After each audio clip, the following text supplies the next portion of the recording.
вдясно от нас е новият фейслифт на моделите от 2026 година на Kronos.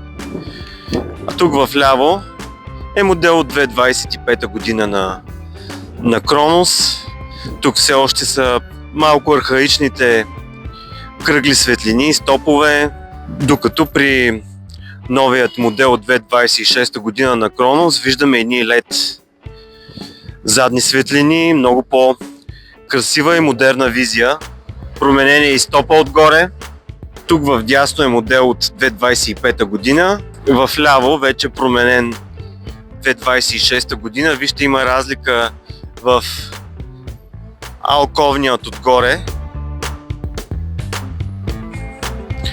Значи базата си е на Ford Transit, като вече в модел от 2026 година се появяват отпред и парктроници, повече асистенти за комфорт на водача. Това е таблото на Ford Transit от предходният модел от 2025 на Kronos. Виждате едно скучно арматурно табло. Камерата за заден ход е горе на място на огледалото за задно виждане. От втората половина на 2025 година Ford Transit предлага на своите клиенти едно изключително ново и дигитализирано арматурно табло с голяма мултимедия,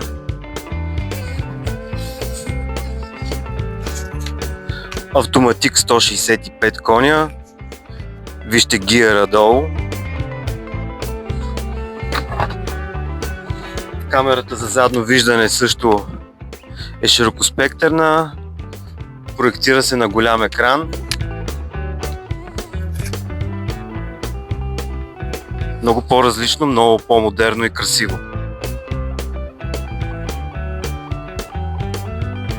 Влизаме в Roller Team Kronos модел от 2025 година.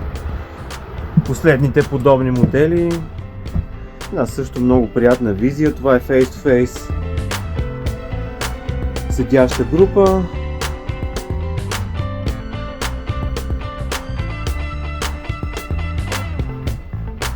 Амбиентно осветление. Голям хладилник. Душ кабината. Спалнята.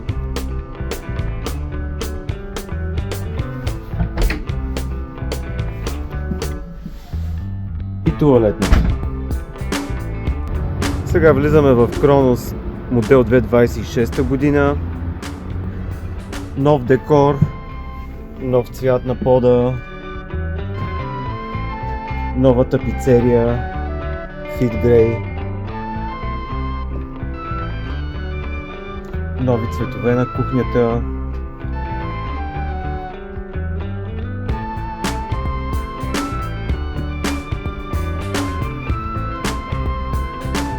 Огледало, отново голям хладилник.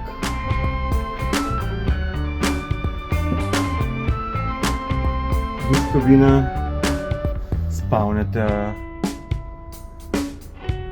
по-светла.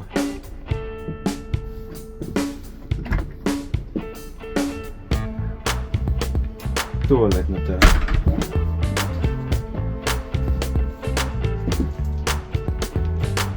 Падащото легло, разбира се.